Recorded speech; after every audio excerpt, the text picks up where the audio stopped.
Angle.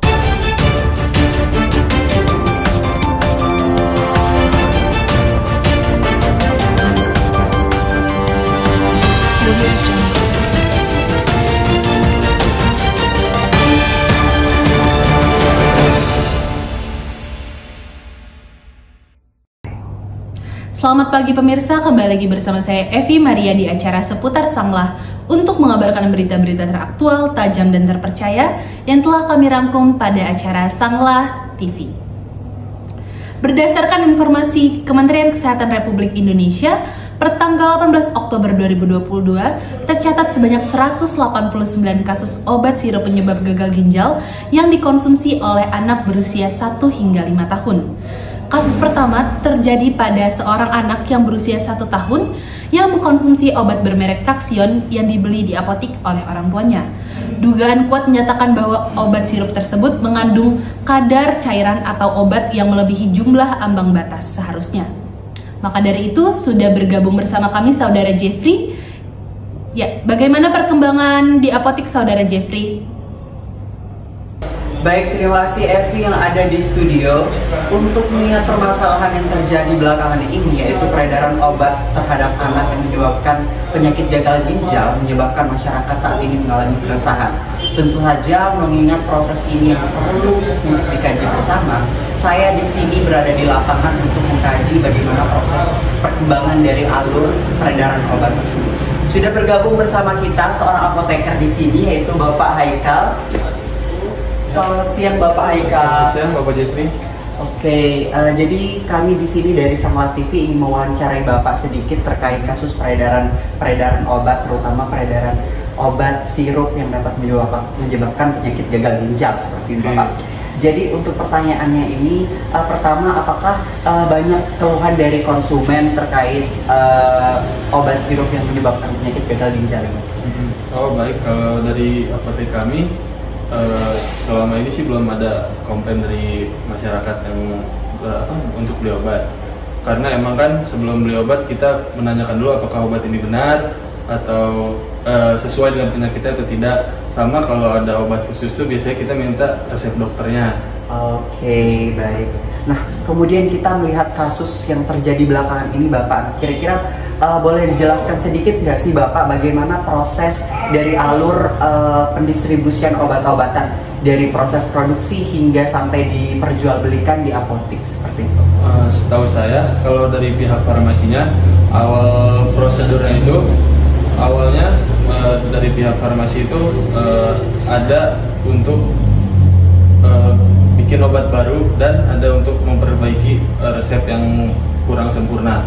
Lalu setelah itu ada uji klinis untuk keamanan dan efektivitas obatnya.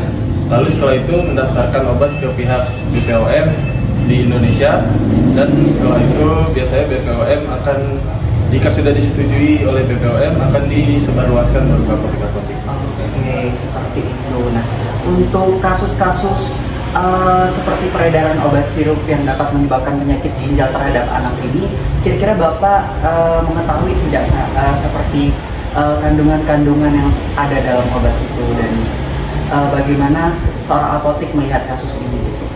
Kalau menurut saya sih mungkin ada kesalahan dari pihak miskomunikasi antara pihak BPOM atau pihak BPOM sama farmasinya gitu mungkin ya. Atau kalau menurut saya juga emang mungkin ada yang mistake lah dari beberapa yang diproduksi obat itu, ada beberapa kesalahan. Baik, mendengar jawaban dari seorang apoteker yaitu Bapak Haikal di sini, kita melihat bahwa dapat menarik benang merah bahwa adanya kesalahan dari beberapa pihak-pihak seperti BPOM dan misleading daripada proses pendistribusiannya. Seperti itu ya Bapak? Iya. Baik, terima kasih atas waktunya Bapak. Baik, itu dia tadi beberapa wawancara kita bersamaan dengan apoteker yang ada di Sanglah. Kemudian kita sudah mengetahui juga bagaimana proses peredaran obat dari produksi hingga sampai di tangan masyarakat. Saat ini kita akan mewawancarai seorang ibu rumah tangga yang saat ini sedang membeli obat. Apakah mereka mengetahui kira-kira kasus peredaran obat penyebab penyakit ginjal terhadap anak? Baik, permisi Ibu. Iya. Selamat siang. Siap. Baik Ibu, saya izin bertanya Ibu boleh? Kira-kira dari kasus permasalahan yang terjadi seperti seputaran dari peredaran obat sirup penyebab penyakit ginjal, kira-kira Ibu mengetahui tidak kasus ini? Iya, saya mengetahui. Apakah Ibu juga mempunyai anak yang juga terkena yang terserang penyakit gagal ginjal gara-gara obat sirup itu? Ya, kebetulan saya juga mengalami itu anak saya sendiri. Baik, sebelumnya Ibu saya ingin mengucapkan turut berbelasungkawa atas kejadian yang menimpa Ibu dan anak Ibu. Nah, pertanyaan saya Ibu, kira-kira sebelum terjadinya atau terserangnya penyakit gagal ginjal terhadap anak Ibu, kira-kira bagaimana indikasi atau hal-hal yang muncul sebelum terjadinya penyakit gagal ginjal itu seperti apa? Kalau pada anak saya, indikasi yang dialami itu yang pertama adanya demam. Kemudian yang paling berat itu terjadi kejang. Oke, jadi adanya demam dan kejang. Nah, melihat kasus yang terjadi ini, apakah Ibu juga masih tetap khawatir akan kasus-kasus peredaran obat seperti itu, Ibu? Iya, tentunya saya sebagai orang tua yang memiliki anak yang sedang mengalami hal tersebut juga pastinya sangat khawatir ya. Oke, baik Ibu. Jadi sebagai ibu rumah tangga tetap berarti ya Ibu ya. Ibu sekarang mulai concern terhadap bagaimana Ibu mendapat mengedukasi diri Ibu sebagai konsumen terhadap pembelian obat-obatan seperti terhadap anak Ibu. Benar jadi? Iya, betul sekali. Oke, baik Ibu, terima kasih. Boleh dilanjutkan proses transaksinya Ibu. Nah, melihat kasus yang terjadi dan melihat beberapa wawancara yang terjadi saat ini, kita mengetahui bahwa permasalahan ini memang sudah redup dari tahun ke tahun, tetapi tetap harus kita perhatikan bagaimana proses dan kiat-kiat dalam membeli obat yang ada, seperti misalnya mengecek kandungan obatnya, kemudian juga bertanya terhadap obat ini kepada apoteker, dan saja meriset beberapa obat-obatan yang ada yang diperjualbelikan untuk keamanan dan kenyamanan dari kita masing-masing. Sekian laporan yang dapat saya berikan dari lapangan. Saya kembalikan kepada Evi di studio. Baik, terima kasih atas laporannya Saudara Jeffrey yang berada langsung di Apotik Sangla. Maka dari itu sudah bergabung bersama kami pada pagi hari ini Dr. Anissa dan Dr. Windy. Baik, langsung saja kita mewawancarai bagaimana pendapat para dokter mengenai kasus obat sirup penyebab gagal ginjal ini.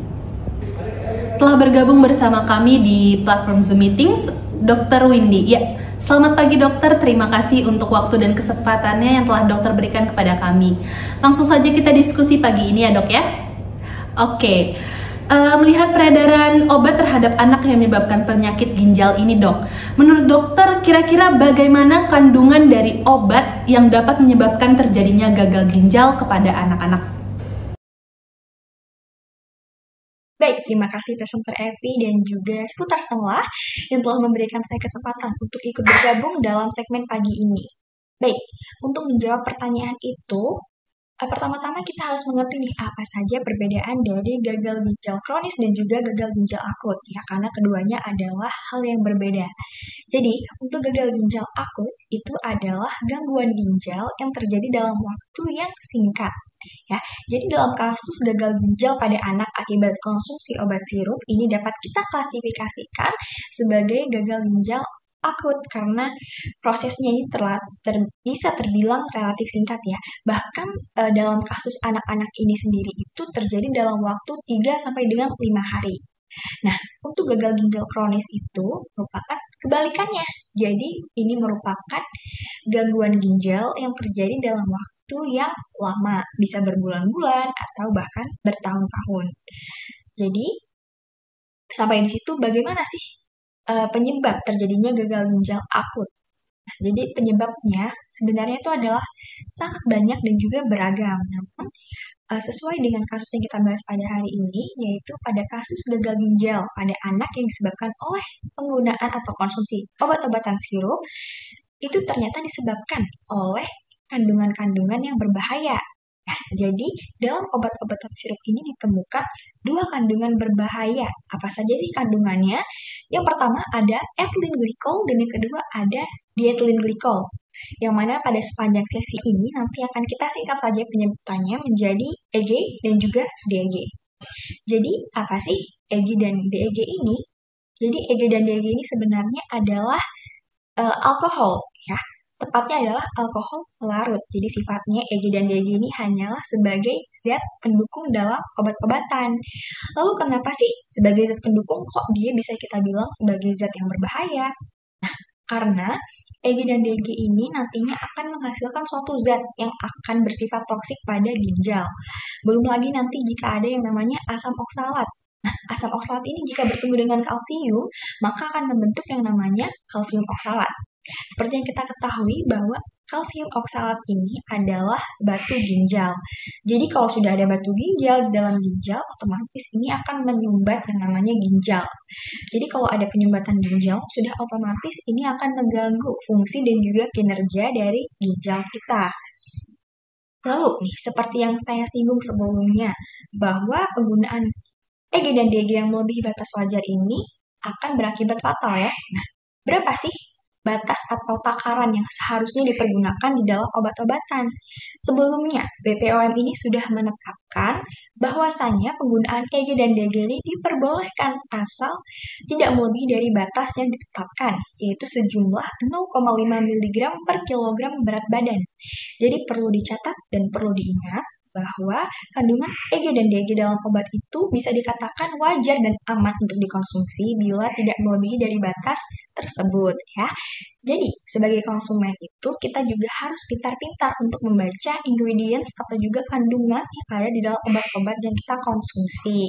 Apakah ada kandungan ini, apakah ada kandungannya ini tuh melebihi dari batas yang ditetapkan. Jadi kita juga harus pintar untuk melindungi diri kita sendiri seperti itu. Sekian jawaban yang dapat saya sampaikan, presenter Evi. Semoga jawaban dari saya membantu. Oke dok, berdasarkan keahlian dokter, mengapa obat-obatan ini dapat lolos dari BPOM dan beredar di masyarakat? Baik, saya izin untuk menjawab pertanyaan kedua.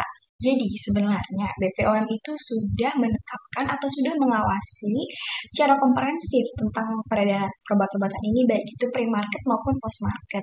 Namun tidak dipungkiri bahwa hal ini tetap saja terjadi. Nah, menurut pandangan saya sendiri itu ada beberapa faktor atau penyebab yang mengakibatkan kenapa sih hal ini tuh tetap terjadi.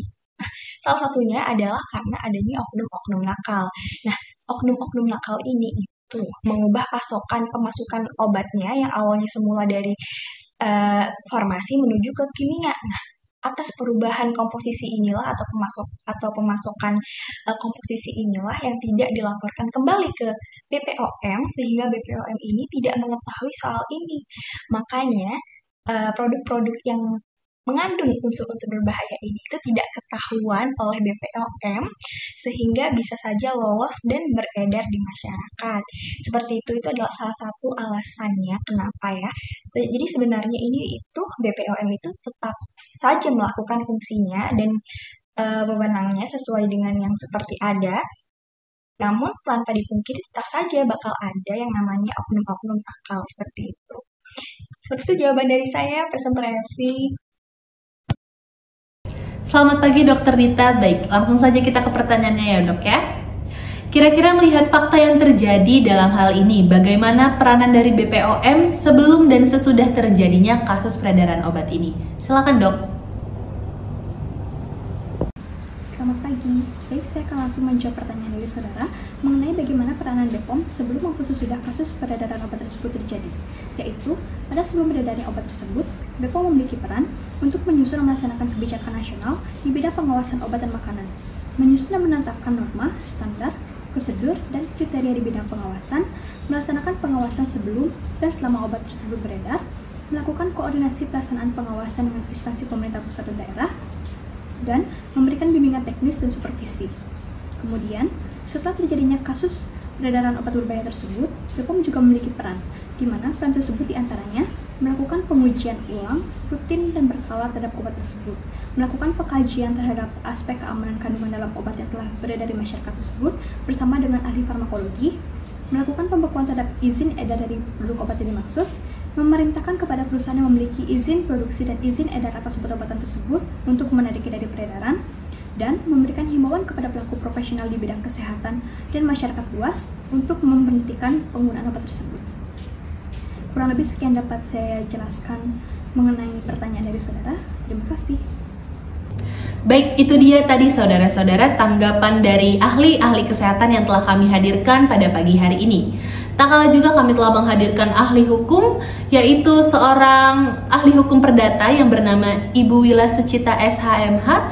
Baik Ibu, kira-kira berdasarkan dari pandangan hukum, terlebih pada hukum perlindungan konsumen, kira-kira bagaimanakah analisis hukum dari seorang ahli hukum terkait perlindungan konsumen terhadap peredaran sirup penyebab gagal ginjal pada anak? Seperti yang kita ketahui secara umum bahwa setiap warga negara berhak mendapatkan perlindungan atas dirinya sebagai manusia. Entah itu perlindungan untuk mendapatkan hidup yang layak, kemudian perlindungan untuk mendapatkan keadilan seadil-adilnya, atau bahkan perlindungan untuk mendapatkan pelayanan kesehatan sebagaimana disebutkan dalam pasal 28 Undang-Undang Dasar 1945 mengenai hak asasi manusia. Namun, melihat situasi kasus saat ini, yakni di mana beredarnya obat sirup yang diharapkan memiliki fungsi untuk menyembuhkan, tetapi malah menjadi penyebab penyakit serius yang berkelanjutan pada anak. Dalam perspektif hukum, tentu hal ini termasuk bentuk kelalaian pemenuhan jaminan adanya perlindungan HAM pada bidang kesehatan. Berdasarkan analisis saya, terdapat dua jenis peraturan yang dapat menjadi bukti bahwa sudah terjadinya pelanggaran hukum dalam kasus ini. Saya melihat dari undang-undang yang pertama, yakni Undang-Undang Perlindungan Konsumen. Dalam undang-undang ini disebutkan secara jelas bahwa setiap konsumen memiliki hak untuk mendapatkan keamanan dan kenyamanan dalam mengonsumsi barang atau jasa yang sebagaimana sudah disebutkan dalam pasal 4A Undang-Undang Perlindungan Konsumen. Dalam kasus ini, tentu saja konsumen tidak mendapatkan keamanan atas barang yang dikonsumsi. Hal ini bukan dikarenakan kurangnya kehati-hatian konsumen, melainkan memang karena adanya bahan kimia berlebihan yang tidak diketahui secara umum oleh masyarakat sebagai pihak konsumen. Tidak hanya itu, kemudian saya juga melihat dari undang-undang yang kedua, yakni Undang-Undang Perlindungan Anak.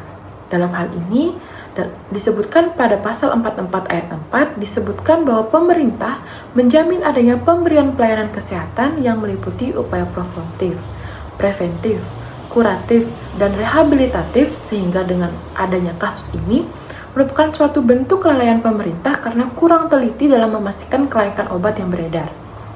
Berdasarkan dua undang-undang tersebut merupakan analisis yang dapat saya sampaikan mengenai kasus ini. Untuk itu saya akhiri dengan terima kasih. Baik, terima kasih atas jawabannya yang sangat komprehensif Ibu Wila. Selanjutnya kita akan mendengarkan penjelasan dari Profesor Arfa. Oke, langsung saja ya Prof ya, kami memberikan pertanyaan kepada Profesor. Baik, melihat kasus yang terjadi di mana berdasarkan informasi yang kami dapat dari Kemenkes RI, tercatat adanya peningkatan kasus gagal ginjal akut pada anak-anak yang berusia 6 bulan hingga 18 tahun, terutama dalam 2 bulan terakhir nih Prof. Pertanggal 18 Oktober 2022, terdokumentasikan sebanyak 189 kasus dengan mayoritas korban berada dalam usia 1 hingga 5 tahun. Kira-kira siapa saja pihak yang bertanggung jawab dalam kasus ini dan bagaimanakah pertanggungjawaban hukum terhadap peredaran sirup penyebab gagal ginjal pada anak? Begitu Prof, kurang lebihnya. Baik, terkait kasus obat sirup yang menimbulkan gagal ginjal akut pada anak yang mematikan ini, mengenai pertanggungjawaban hukum, pelaku yang memproduksi obat atau pelaku usaha farmasi dapat dipertanggungjawabkan hukum, baik secara perdata maupun pidana, apabila kesalahan pelaku usaha dapat dibuktikan. Berdasarkan pasal 7 Undang-Undang Perlindungan Konsumen, pelaku usaha yang memproduksi obat sirup yang menyebabkan gagal ginjal akut pada anak berkewajiban memberikan ganti kerugian kepada konsumen dan santunan jika konsumen meninggal dunia.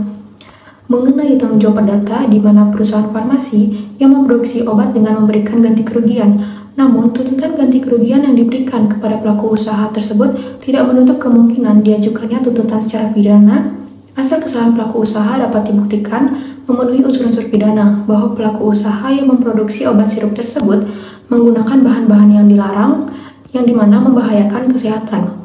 Dan juga dapat dikenakan sanksi administrasi yang dapat dikenakan bagi pelaku usaha sebagai bentuk pertanggungjawaban hukum yang berupa pembekuan atau dicabutnya izin usahanya sementara. Selain pelaku usaha tadi yang dapat dimintai pertanggungjawaban hukum itu dapat dipertanggungjawabkan oleh BPOM. BPOM merupakan lembaga non-kementerian yang bertugas dalam menyelenggarakan tugas dan fungsi pemerintah dalam bidang pengawasan obat dan makanan sebagaimana yang telah ditetapkan dalam Peraturan Presiden Nomor 80 Tahun 2017 tentang Badan Pengawas Obat dan Makanan. Berdasarkan kasus gagal ginjal yang diakibatkan oleh obat sirup, dapat menuntut pertanggungjawaban kepada BPOM yang disinyalir lemah dan lalai dalam melakukan pengawasan terhadap peredaran obat-obatan yang diperuntukkan bagi anak tersebut. Sebagaimana konsep dari pertanggungjawaban hukum, maka BPOM sebagai bagian dari lembaga negara dapat dimintakan pertanggungjawaban hukum atas kelalaian yang mengakibatkan gagal ginjal tersebut pada anak-anak yang telah mengkonsumsi obat sirup yang telah beredar di masyarakat. Lalu, upaya pertanggungjawaban hukum yang dapat dilakukan oleh BPOM terhadap dampak peredaran obat sirup tersebut dapat berupa BPOM dapat melakukan pembekuan terhadap izin edar dari produk obat sirup yang terbukti mengandung zat-zat berbahaya. Lalu, BPOM dapat memerintahkan kepada perusahaan yang memiliki izin produksi dan izin edar atas obat-obatan tersebut untuk menarik obat-obatan tersebut dari peredaran. Sekian dari yang bisa saya jelaskan.